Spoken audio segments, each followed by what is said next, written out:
In his first game, let's take a look. Let's take a look. Yeah, the guy took a cheap shot and hit him in the balls. Let's take a look. Welcome to the real winners and losers for NFL Week 12, a week in which the Colts chucked away a golden opportunity to hand the Chiefs a losing record. We were blessed with several overtime games, including a thriller by the arm and hands of Jameis Winston, a beautiful big man touchdown, 2 coaches got fired, the Cowboys mounted a comeback while mounting the Eagles, JSN and Myles Garrett race for NFL history, and on Monday Night Football, the 49ers proved the race in the NFC West is going to be wild.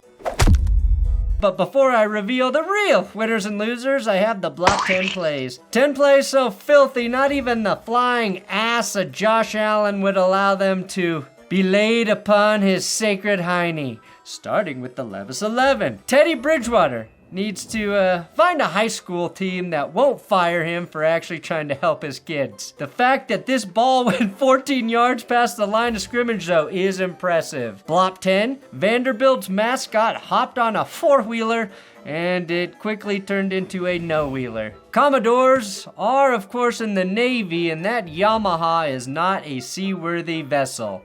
What did you expect here? This is like asking Jameis Winston to drive a submarine. K-19, the Jameis maker? Blop 9, Rashee Rice laying out of bounds in the back of the end zone, negating the touchdown. The best part of this clip is the Kansas City Rat Wolf reacting, knowing Rice was out of bounds. No review necessary. Just look at the mascot's body language. Flop 8, Joey Porter Jr. picks off Caleb Williams on a free play before halftime, tries to waste as much time as possible running around on the return, nearly fumbling it back to Chicago. He looks like he's palming the football like it's a basketball, but I've seen more egregious travels in the NBA very recently. Blob 7, JJ McCarthy gets stepped on, just like late career Peyton Manning, except you're supposed to do it when there's no other choice. And you need to be good first. Maybe if you put 2 9s together, that equals 18. Flop 6, Chris Collinsworth unretires the Collinsworth slide for his 500th game in the announcing booth. So many years, so many big calls, and still his greatest achievement is Jack Collinsworth having a job. Although that's only the second most inappropriate Jack he's done in the booth. Bluff 5, Drake Maye politely declines to join Stephon Diggs in his Superman celebration. People think this is because Drake doesn't want to disrespect his hero Cam Newton. No, but yeah, I think I got to meet him and got to meet him through the process, and just a big fan. He was my favorite player growing up, so pretty cool. Who did this celebration? That is incorrect. It's because Drake May's favorite superhero is the Wizard, and he'd get penalized for doing the Wizard celebration. Anybody out there have a Wizard comic? Block 4, the dick punch heard round the world. Yeah, the guy took a cheap shot and hit him in the balls, and I was real proud of Juwan for not losing his mind out there. In his first game, let's take a look. Trayvon Mooreg is the one who punched Juwan Jennings in the balls. And I ask all of you out there, what's the appropriate punishment here? A 2-game suspension? A 10-game suspension? No. I say Trayvon has to go back and finish his career with the Raiders. Blop 3, George Pickens was tackled by his Pickens. Yes, we've got a penis tackle here. Joe Milton learning George got an unwanted handy is the best reaction you'll see. The man who made the penis tackle, Sidney Brown, did confirm after the game, there's no Slim Pickens down there. Blop 2, Tom Brady trying to say Landon Dickerson's name. Now, some people thought that he accidentally said the N-word. He did not. YouTube, he did not say it, but he got close. Oh, Diggy Zoo just blasting through Landon Dickerson. It was an honest jumbling of words and sounds there by Tom. I say the wrong words all the time during live streams, I get it. But let's just say, this wide receiving group looks a lot more suspicious now, doesn't it, guys? And Blop 1, Cavante Turpin fumbles, untouched, after tripping over his own feet. Some way, somehow, can we find a way to blame the sunlight for that one? Sports. Please subscribe to this YouTube channel. We're 4,400 subs away from 830,000. Today's episode brought to you by Prize Picks and my code TGS. That's my code. Thank you to the 15,000 of you following me on the Prize Picks app. We had 317 new signups so far this month, so we're 83 away from that next big That's Good Sports bonus. You can now choose teams and make guesses on which teams will win or lose on Prize Picks. That's available in 10 states. These are my plays for Thanksgiving, by the way. Fair warning, I am on a losing streak. Again, if we get 666 signups by December 3rd, I will commission an artist to paint a Chiefs-themed canvas that I'll hang behind me for my live stream of the Broncos-Chiefs game on Christmas. And then that art will be burned. I will burn that art after the game. Gotta use code TGS when you sign up, link in the description. When you deposit $5, Prize Picks will give you $50 in lineups. And thank you to everyone who has signed up, who is playing responsibly. Make sure you play that way, and only do it if you enjoy daily fantasy games and have the means to do so.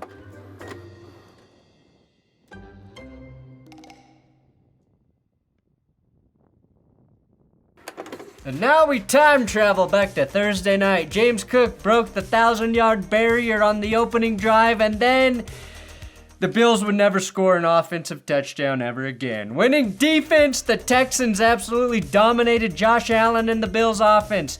Josh Allen was sacked 8 times on Thursday night, which actually doesn't sound that bad after Geno took 10. Blame it on me. Allen was pressured 28 times, and that was mostly from a 4-man pass rush. Josh was sacked so many times that the Houston police had to cuff him and carry him out of the stadium on a cart for his own safety. Josh Allen was sacked so many times, poor Ray Davis's 97-yard kick return TD was inconsequential. The Texans' defense is relentless. Just relentless. Which is why Will Anderson had to run 52 yards on a single play to arrest Josh Allen. Anderson, 2.5 sacks. Danielle Hunter had 2, including one where he let go of Josh's leg as to not injure him. Very polite of you, Danniel. Respect. Respect is important. Henry To'oTo'o, Derek Barnett, Tim Settle all had sacks, many of them coming on third down as drive enders, but our winning defender on the winning defense is Caitlin Bullock, who was thrown at twice and finished the game with 2 interceptions, giving him a higher reception percentage than CeeDee Lamb this week. Why is a licky ya one gaga? Houston has more picks at 11 than touchdowns allowed at 10 this year. Never mind the Bullocks forced a fumble on a key third down play late and was just a game changer from the safety spot. Houston even survived a 4th and 27 conversion with the game on the line. An amazing play call by the Bills, but every time you thought they were building momentum, it ended by way of Texas Chainsaw Massacre. Just relentless. My winning backup, I'm going to give it to Davis Mills, who threw 2 touchdowns in this game and is 3-0 as a starter for the Texans this season.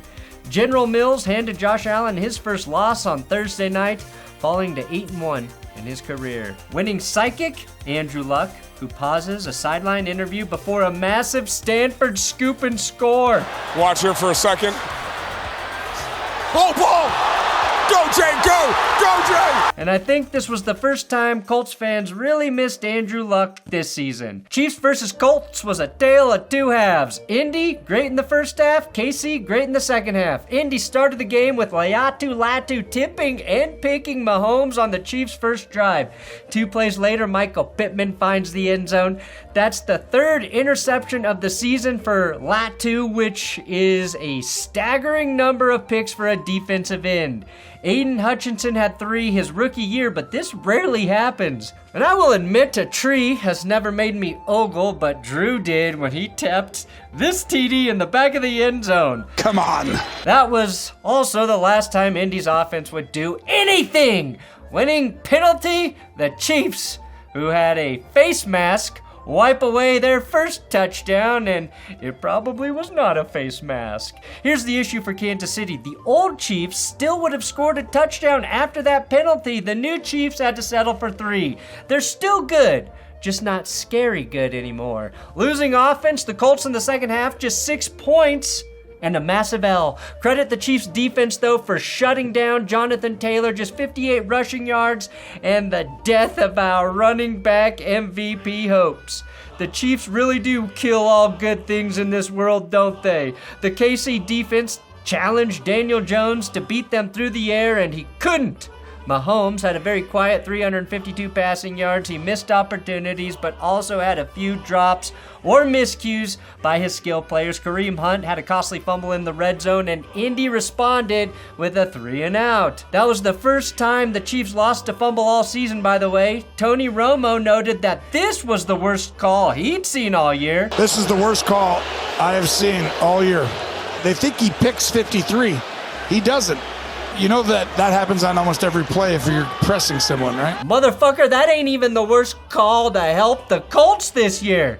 Ever heard of leverage, Tony? You know that happens on almost every play if you're pressing someone, right? Indy had 4 straight 3-and-outs in the fourth quarter and overtime. It was like they forgot Tyler Warren existed. The Chiefs hit the game winner after a nice drive in OT to give themselves a winning record again. And I've got to give Noah Gray the winning catch. He followed a terrible drop in this game with this thigh-squeezing catch late. Oh God, and he was hurt on the play too. Incredible catch. Jags Cards gave us the bastard overtime performance. Jacoby Brissett had another 300-yard passing day with no run support from his offense, just 55 yards on the ground for the Cards.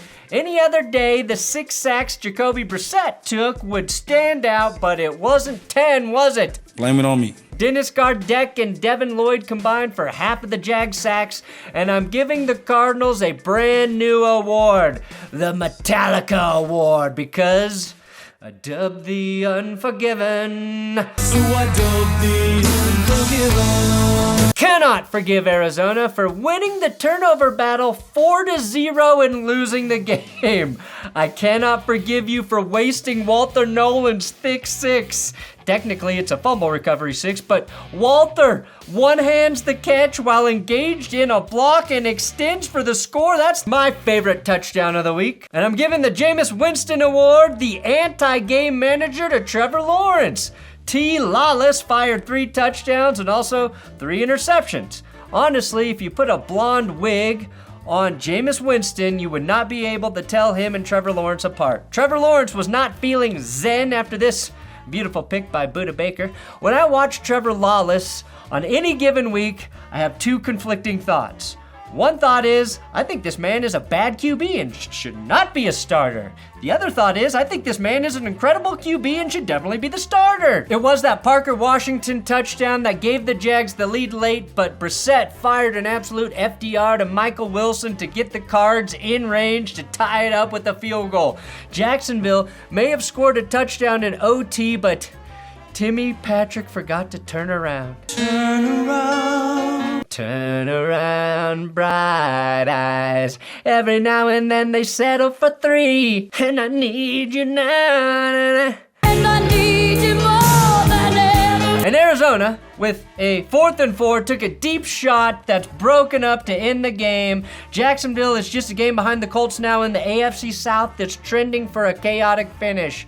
My winning quarterback? It's Dak Prescott, tying for the biggest Cowboys comeback in franchise history after falling 21-0, which was also my age to times I had sex ratio. Dak came on backs, and so did I. No, I didn't. No, I didn't.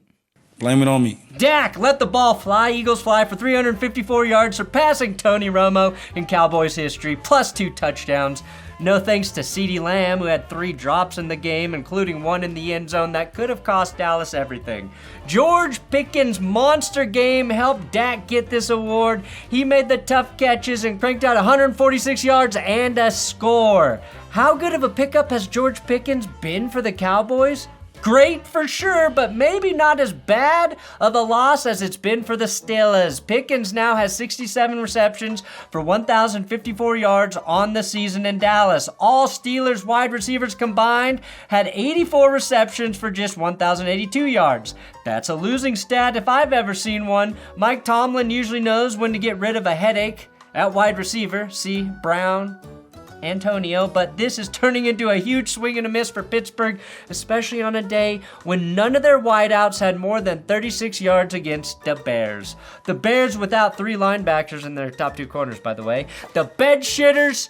The Eagles shat pissed and bled out in the bed in the second half against the Cowboys and Jerry World. Jerry Jones! Philly has been remarkably consistent closing out games, not counting when they played the Broncos, but they let the Cowboys erase a 21-point deficit in essentially the last 2 quarters. Dallas tried to let the Eagles get a handle on the game multiple times in the second half. Brandon Aubrey missed a chip shot field goal for him. Dak threw an end zone pick, and the Cowboys turned the ball over on 4th and goal, needing just a field goal to take the lead. That was truly baffling, but the Eagles could not capitalize on a very dumb Dallas decision, and Aubrey redeemed himself with a 42-yarder to win it at the buzzer. This game, though, was really determined by 2 fumbles. Saquon was on the wrong end of a Sam Williams punch.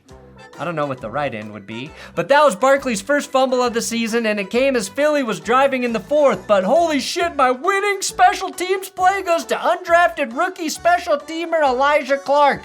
Best performance by a Clark since Chevy fucking Chase. Clark was bullied all the way down the field, never giving up, and forced a game-changing fumble. I mean, Dallas failed to score on 4th and goal, but it took time off the clock for the Eagles offense and buried them deep, which ultimately changed the game for Dallas. You know, at least the Philly school system is still teaching bullying at an elite level. My losing quarterback this week, JJ McCarthy. I want to take it easy on JJ, I really do. But this week, McCarthyism has been blacklisted. Well, what the hell is this, McCarthyism? You are banned from the NFL for 9 weeks, JJ. You have reached the Jamarcus Russell stat conversation. That's never good, JJ. I won't even mention the Paxton Lynch stat talk. It was just another tough day at the office for McCarthy, going just 12 of 19 for 87 yards, 2 picks, a passer rating of 34, and 5 sacks taken against the Packers, and now a concussion diagnosis, which honestly could explain some of the things that happened in this game. The Vikings got shut down, especially in the second half. Their 4 drives included 3 3-and-outs that totaled negative 17 yards and a very hilarious interception. His 9th and 10th pick of the season. In just 6 games, JJ is now tied for the 3rd most interceptions. A 14-win team from a year ago is now 4-7. Justin Jefferson is getting wasted, and McCarthy now joins Christian Ponder as the only Vikings quarterback of the last 30 years to throw 2 interceptions in 3 consecutive games.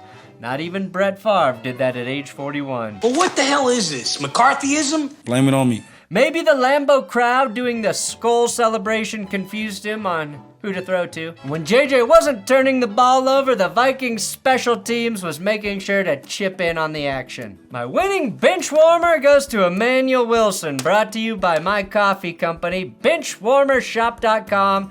Devil Magic, that's our flavored coffee. We've got your curse shirts there, but make sure you come back on Black Friday. It's our biggest sale every year, Black Friday, Benchwarmer Shop. Mark it in your daily planner. Emmanuel Wilson. It's not every day a former Bronco with the last name Wilson carries his team to victory. Yes, Wilson was on the Broncos practice squad for 3 days in 2023. Emmanuel plowed through Blake Cashman to get the Packers' first touchdown of the day. Emmanuel Wilson extended into the end zone for his 2nd TD with some ass-to-helmet assistance from Isaiah Rodgers. The last time a Wilson used a Rodgers for leverage on an extension, it ended with an $85 million dead cap hit for my Broncos. What you call a reach. Wilson broke 100 yards, something Josh Jacobs hasn't done all season, and did it averaging less than 4 yards per carry in a very Packers way. The Dak Prescott Award, which goes to the guy who no matter what he does, his team loses, is Cam Ward. We haven't talked about Cam Ward in a long time, and that's mostly because the Titans have been blowing chunks. Don't worry. They didn't win or anything, but I thought Cam Ward showed a lot of promise in a 6-point loss to the Seahawks. Sam Darnold bounced back from his 4-pick game with an uber-efficient performance, But Ward kept pace, hitting on 28 of his 42 passes for 256 yards, 1 touchdown, no picks. Ward also added 37 yards on the ground and a rushing TD with his legs. Keep in mind, he doesn't have a Jaxson Smith Njigba to throw to. He doesn't even have a Calvin Ridley or a Tyler Lockett to throw to. He's working with one of the most barren wide receiver cores in the league, and he was making these kinds of only Mahomes throws to his undrafted college teammate Xavier Restrepo. Ward played a lot better than most quarterbacks have against a tough Seahawks defense, and while he didn't get the win, I think this game is going to be a huge relief for a lot of Titans fans about the future of their first overall pick. Well, until they fuck up their head coaching hire anyway. Winning receiver, JSN. My God, he's done it again. If winning wide receiver only applied to the first quarter, this award might have gone to Wan'Dale Robinson, who passed the century mark in the first 15 minutes. But JSN is building a legendary season, putting up 8 grabs for 167 yards and a pair of tuds. It's been 11 games, and he's already broken the Seahawks single season receiving yards record at 1,304 set by DK Metcalf back in 2020. And at this point, he's chasing the all-time single season mark, and he would need 109 yards per game to beat Calvin Johnson, and he needs 115 yards per game to become the first receiver to hit 2,000. Obviously, Megatron didn't get 17 games, but JSN is only on pace for 165 targets compared to 204 for Megatron in 2012. The game earning the most stimulating Arthur Smith Award is Lions and Giants. It stimulated me. They combined for 1,010 glorious yards of offense. This game had the most stimulating play as well, and no, it's not this trickery that started the game off. The impressive part of this play is Jameis shimmying to avoid the sack before hitting a wide open Wan'Dale Robinson. If I had big balls, I would have given Jameis Winston the winning wide receiver award and Gunnar Olszewski the winning quarterback award this week, but I don't. We already knew that Jameis was the most entertaining QB in football. I did not account for him also being the most entertaining wide receiver in the NFL. He might even give George Pickens a run for his money. Great pocket awareness by Gunnar Olszewski, but Jameis legitimately made a great play getting inside leverage on Derek Barnes, put a juke on a really good player, and crab walked, no pun intended, into the end zone. When Jackson Dart gets back into the lineup, I am putting Jameis out wide for at least 10 plays per game. I like to consider myself an athlete. If I need to play tight end, I can. I do whatever it is that's required for this team to have success. Jameis was on fire in this game, 366 passing yards, 2 touchdowns, and just 1 pick. Wan'Dale Robinson had a $156 and a TD, 27 points by the Giants offense, but 494 yards of offense from the Lions got defensive coordinator Shane Bowen fired. That's what happens, though, when you are the first team eliminated from the playoffs.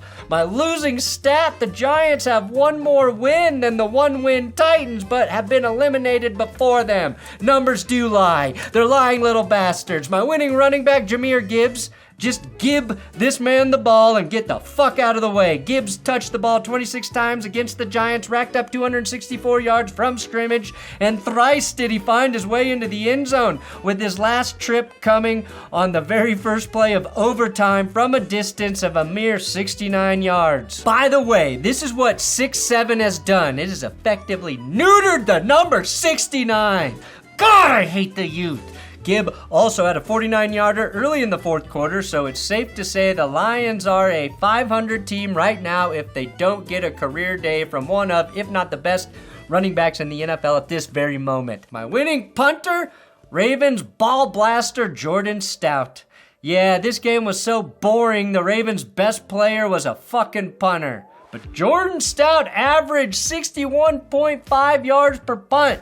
Doing that to the Jets offense feels cruel. He had a 74-yard punt in this game, and he popped a 64-yarder right out of bounds at the 5. A boring game usually features our winning game manager, and that's Lamar Jackson. The Ravens really didn't need much out of Lamar to win. Boy, did he do just enough. The reigning MVP had 153 yards through the air, no touchdowns, no picks, and had a sweltering 11 yards on the ground. Tyrod Taylor and the Jets offense outproduced the Ravens in yards, so the Tua Tagovailoa award going to the guy who almost got it right is Breece Hall. Breece Lightning nearly took a screen to the house. On the same drive, he bailed out the offense on 1st and 20. And with the chance to get the game within 3, Breece on the following play almost gets it right, but instead fumbles at the 2-yard line. The Pats defeated the Bengals. Drake Maye sailed a pass, and it got returned the wrong way by Geno Stone. Blame it on me. Name a better duo than Geno and a pick this year. Geno and a sack? Cool shit. In the second quarter, that bad Bengals defense forgot about Hunter Henry, who had the widest open touchdown of the week. Was the Hunter wearing camouflage? Cincy? Those Bengals got poached. Killing endangered animals for fun, New England? Cool shit. I love a game that has multiple defensive touchdowns, so thank you, Joseph Flacco, for making sure Drake, Maye did not feel left out. This is the 16th pick six of Flacco's career. Cool shit, which is actually a pretty good stat. Kirk Cousins also has 16, and those two are tied for 25th. Brett Favre has the most all-time at 32, with Stafford sitting at 30. Chase Brown put up 107 yards, the most the Patriots have surrendered to a single back this season. Hell, they hadn't given up 60 yards to a guy. Brown has 5 straight great games with 100 scrimmage yards.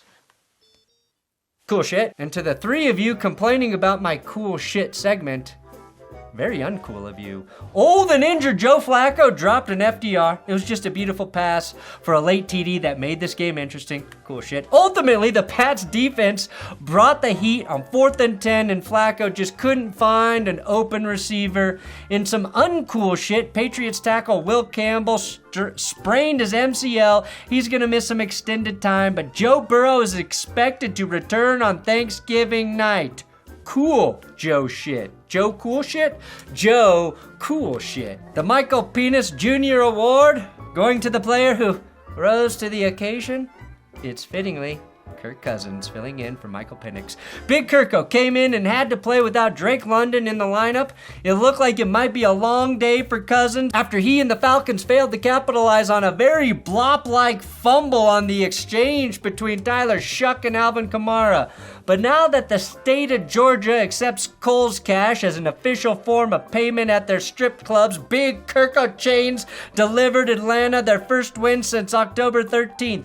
His best throw came when he exchanged his Kohl's Cash for a standard FDR and dropped that football right in the breadbasket for Darnell Mooney. If that sentence confused the fuck out of you, let me just say, welcome to That's Good Sports. I'm Brendan Perna. Make sure you subscribe. Did a white corner get an interception this week?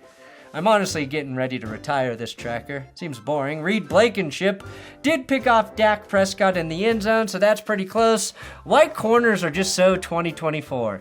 Give me a black field goal kicker tracker and put Tom Brady on the call every week. Winning defender, I feel like we have to exclude Myles Garrett from this award, or else we'd just be giving it to him every week. Garrett had 3 more sacks against the Raiders, putting him at 18 on the season, which means he's now just 5 sacks away from the single season record with 6 games to go and a game against the Titans. Oh, he's breaking that record. He's a shoo-in for Defensive Player of the Year, but I want to shine a light on a couple of Bears defenders. Montez Sweat had 2 sacks and 3 tackles for a loss against the Steelers, and Nashawn Wright had 2 passes defended to go along with another spectacular interception, his 5th of the year, tied for the most in the league right now with his teammate Kevin Byard. Wright was on the Vikings practice squad last year, and now he's a star in the Bears secondary. Wright's junior college coach, John Beam, passed away a couple weeks ago in a shooting, but his coaching legacy is living on in the NFL with a stud defensive back in Chicago. From now on, when I go out, I'll write it down. And show us. Yeah, keep God first, and then my dad, Coach Beam, my grandmother, just a lot of people that I know are watching over me. This game was actually incredibly entertaining. From Caleb's touchdown fumble for the Steelers to Pittsburgh's perfectly executed fake tush-push counterplay that nearly scored, all the way to Pat Freiermuth catching a late TD to make sure the Bears continue to win games by no more than 4 points. My winning team, it's the Rams, who are undoubtedly the most complete football team in the league right now, especially with the addition of Harrison Mevis, a.k.a. Thicker the Kicker. He made all of his kicks, 2 field goals, 4 PATs. If I were a 245-pound kicker, I'd prefer the nomenclature of Fatter the Blaster. Baker Mayfield fucked up his shoulder and was playing pretty bad before he left the game. Matthew Graybeard Stafford continues to play flawless football and continued my favorite tradition. Davante Adams netted another touchdown from the 1-yard line. 8 of his 11 TDs have come from 4 yards or fewer. Davante passed Jimmy Graham for most 1-yard TD catches in NFL history. Then he had the audacity to score a disgusting 24-yarder. Stop, Davante. I don't want to see another target to Adams outside of 2 yards, okay, Stafford? The Cam Ward We Ass Award is going to the Raiders. We ass.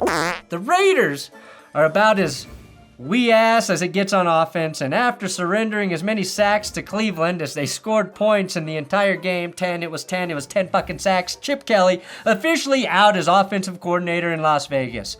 So Pete Carroll wasn't lying when he said this in his post-game. Well, something good's just about to happen. Geno Smith flipped off Raiders fans after the game, and I'm going to give him a pass for that because maybe he was just trying to count all of the times he had a clean pocket against Myles Garrett and the Browns. The Raiders are so that they let Cleveland sack Geno Smith 10 times. A doctor who exclusively does sports physicals doesn't see 10 sacks in a full day's work. Turn your head and blame Geno. Blame it on me. The Raiders are scoring just 15 points per game. They haven't won a game since Week 6 against the Titans, but somehow they beat the Patriots to open the season. And that's actually huge for my Broncos, so thank you, Las Vegas. You did something good this season. Now, I recapped this entire episode already here on this channel. You can go check it out if you want. You don't have to. I'm tired of telling you what to do. And finally, Monday Night Football appeared ready to deliver us a normal game after a long, methodical opening drive from the 49ers, which ended with a touchdown. I mean, we had Panthers blopping themselves off the field, just giving 110% effort in everything they did. After that, though, this sums up the rest of the first half. We had an interception, dick punch. Interception, dick punch. Interception, dick punch. Blot fumble, dick punch. Interception, dick punch. Okay, maybe there weren't that many dick punches, but there were that many interceptions. 4 in the first half alone, 3 by Brock Purdy. Also, you can download my dick punch recipe at PrizePicks with code TGS. A great drink to serve over the holidays. Purdy and Young were exchanging picks like phone numbers, and each one tossed an interception in the end zone. One was to Michael Jackson in the end zone. End zone picks are just a Purdy Young thing, I guess. Get it? 'Cause Michael Jackson? My editor, Johnny Barks, wrote that one, and he told me it was a 10 out of 10 joke. I don't think it is, but if you guys want to encourage Johnny, just write 10 out of 10 in the comments. Purdy's the only quarterback with multiple 3 first-half interception games since 2022. The Panthers are the first team to get 3 picks in the first half of a game this season, and also, they only managed 3 points off of 3 turnovers. They had as many picks as points in that first half. The Panthers are also the only team to get at least 3 turnovers and only score 10 fucking points. Carolina had just 28 passing yards in the first half. Pretty sure Purdy had double that in interception yards. So my winning duo, aka this week's true exciting whites, George Kittle and Christian McCaffrey, who accounted for 80% of the Niners' offense, 89 rushing yards for Run CMC, 131 combined receiving yards, and of course 0 dick punches taken in a game that was quietly dominated by San Francisco. I wanted to see Bryce Young take command in this game. The 49ers were giving up 241 passing yards per game, and Bryce made them look like the no-fly zone. And the Panthers again wasted 3 golden opportunities and just don't look like a contender. Thanks for watching That's Good Sports. Winners and losers here on YouTube. Make sure you subscribe. Come back tomorrow for power rankings, and I hope all of you have a wonderful Thanksgiving.